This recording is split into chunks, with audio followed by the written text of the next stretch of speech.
اللهم اجعل في قلبي نورا. فردوس ابلیس. حسن بن صباح، اس کے باطنی فدائیوں اور مصنوعی بہشت کی پراسرار داستان. مصنف عنایت اللہ التمش. پیش لفظ. حسن بن صباح ایک ایسا نام ہے جس سے شاید ہی کوئی مسلمان نا واقف ہوگا. یہ نام ذہن میں آتا ہے تو وہ بہشت جنت ارضی لازماً یاد آتی ہے جو حسن بن صباح نے وادی الموت میں بنائی تھی. ایک بار جو اس بہشت میں داخل ہو گیا وہ اپنے دین و ایمان کو، اپنے ماں باپ اور بچوں کو، دنیا کو اور اللہ کو بھی بھول گیا. اس نے حسن بن صباح کو اپنا باپ اور اپنا خدا مان لیا.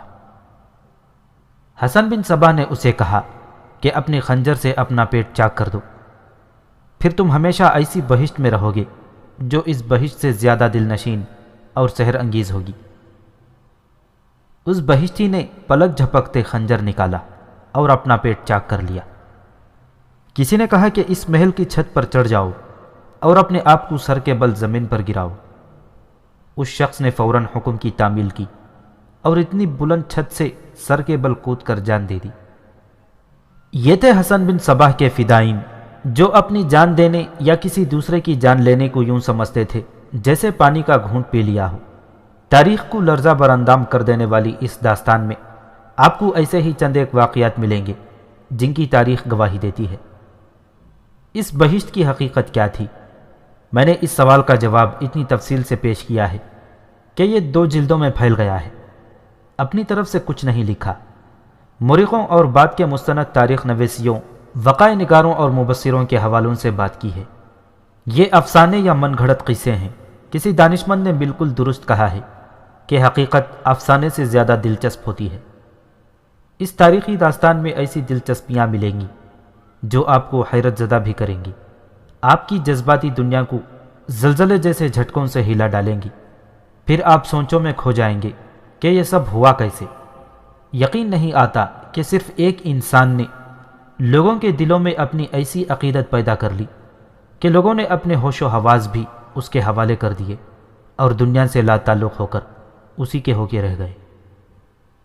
حیران ہونے والی کوئی بات نہیں. حسن بن صباح نے انسان کی فطری کمزوریوں کو ابھارا، انسانی فطرت کی دکھتی رگوں کو مٹھی میں لیا اور انہیں ہپنوٹائز کر لیا. اس دور میں علم نفسیات کا وجود نہیں تھا.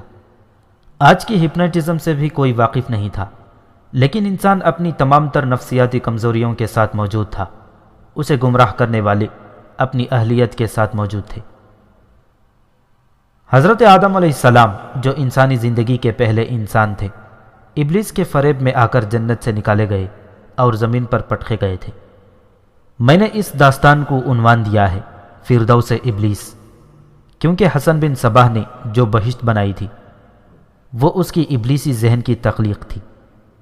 یہ کہنا غلط نہیں کہ حسن بن صباح جیسا ماہر نفسیات اور ہپنوٹسٹ تاریخ نے نہ کبھی پہلے دیکھا نہ اس کے بعد.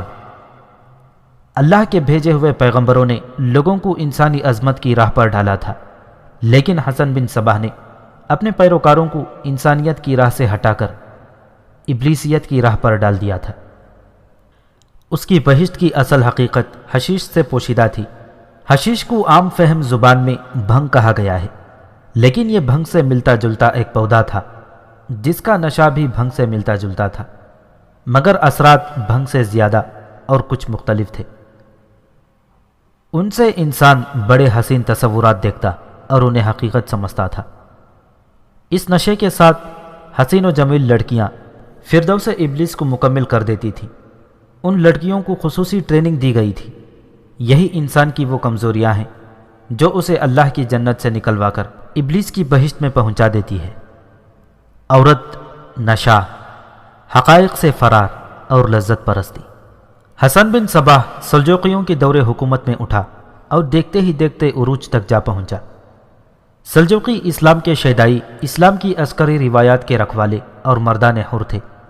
ایک سلجوقی حکمران نے حسن بن صباح کی گرفتاری کا حکم دیا، لیکن یہ شخص قبل از وقت پتہ چل جانے سے فرار ہو گیا، پھر کسی کے ہاتھ نہ آیا. وہ کہاں گیا کدھر ڈوبا کدھر نکلا۔ یہ بڑی ہی دلچسپ اور سنسنی خیز واقعات سے بھرپور داستان ہے جو میں اس کتاب میں پیش کر رہا ہوں۔ فردوس ابلیس کے اس خالق نے ایک جنگجو لشکر تیار کر لیا تھا۔ چند قلعوں اور میدانوں میں اس لشکر کی سلجوقی مسلمانوں کے ساتھ خونریز لڑائیاں ہوئیں، مگر حسن بن صباح کی شاطرانہ اور زمیندوز کارروائیوں نے مسلمانوں کے قدم کسی بھی میدان جنگ میں جمنے نہ دیے۔ حسن بن صباح کے پیروکاروں اور اس کے فدائیوں کو حشیشین کہا جاتا تھا، جو آج انگریزی زبان میں اساسنز کے نام سے جانا جاتا ہے، کیونکہ وہ حشیش کے نشے میں اپنی تمام پر اسرار کارروائیاں کرتے تھے۔ پھر انہوں نے بڑی بڑی شخصیات کو قتل کرنے میں خصوصی شہرت حاصل کی تھی۔ انہوں نے صلاح الدین ایوبی پر بھی 4 قاتلانہ حملے کیے تھے۔ غالباً ایوبی واحد شخصیت تھی جسے حشیشین قتل کرنے میں ناکام رہے، ورنہ ان کے ہاتھوں کوئی زندہ نہیں رہتا تھا۔ اس داستان میں آپ کو یہ تفصیلات بھی ملیں گی کہ انہوں نے کیسی کیسی شخصیات کو کیسے کیسے طریقوں سے قتل کیا۔ تاریخ کی ایک مشہور و معروف شخصیت نظام الملک، جو بہت بڑا عالم دین اور دانشور تھا، اور حسن بن صباح ایک ہی مدرسے میں پڑھتے تھے اور گہرے حوالوں سے بات اور گہرے دوست بن گئے تھے۔ آگے چل کر تینوں کے راستے جدا ہو گئے۔ نظام الملک سلجوقی حکومت کا وزیر اعظم بنا اور حسن بن صباح کو نوکری دلوائی، لیکن ایک وقت آیا کہ حسن بن صباح نے نظام الملک کو قتل کروا دیا۔ یہ اس داستان کا ایک خاص حصہ ہے جو آپ کو قدم قدم پر چونکا دے گا۔ یہ تمام سنسنی خیز اور فکر انگیز تفصیلات تو آپ اس داستان میں پڑھیں گے ہی۔ یہاں اتنا سا اور کہہ دینا ضروری سمجھتا ہوں کہ حسن بن صباح کی موت کے بعد اس کے فدائین پیشہ ور قاتل بن گئے تھے، جنہیں آگے چل کر عیسائیوں نے بھی اجرت پر استعمال کیا تھا۔ اسی لیے انگریزی بولنے والی قوموں نے حشیشین کے بجائے ان کا نام اساسنس رکھ دیا تھا۔ انگریزی میں آج تک انہیں اسی نام سے یاد کیا جاتا ہے۔ یہ بھی بتا دوں کہ حسن بن صباح کے فدائی ابھی موجود ہیں۔ میری یہ کہانی جب حکایات میں بالاقساط چل رہی تھی تو اس دوران مجھے 4 خط ملے۔ لکھنے والوں نے مجھے بہت کوسا کہ میں ایک نبی کی توہین کر رہا ہوں اور جو کچھ بھی لکھ رہا ہوں یہ سب تعصب کا مظاہرہ ہے۔ ایک صاحب نے کچھ گالیاں بھی لکھی تھیں اور ایک صاحب نے اپنے خط میں لکھا، آپ اپنی یہ بکواس بند کریں، میں آپ کو وارننگ دیتا ہوں کہ حسن بن صباح کے فدائی اب بھی موجود ہیں جو کسی بھی وقت آپ تک پہنچ سکتے ہیں۔ میں نے 1-2 نہیں، کم و بیش 1 درجن مستند تاریخ نویسیوں کی تحریریں پڑھ کر یہ داستان مکمل کی ہے۔ ان میں 3 یورپی مورخ بھی شامل ہیں۔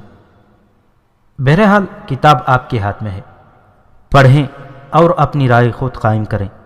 میں یہ دعویٰ کرتا ہوں کہ یہ کتاب آپ نے شروع کر دی تو ختم کر کے ہی اٹھیں گے۔ عنایت اللہ التمش۔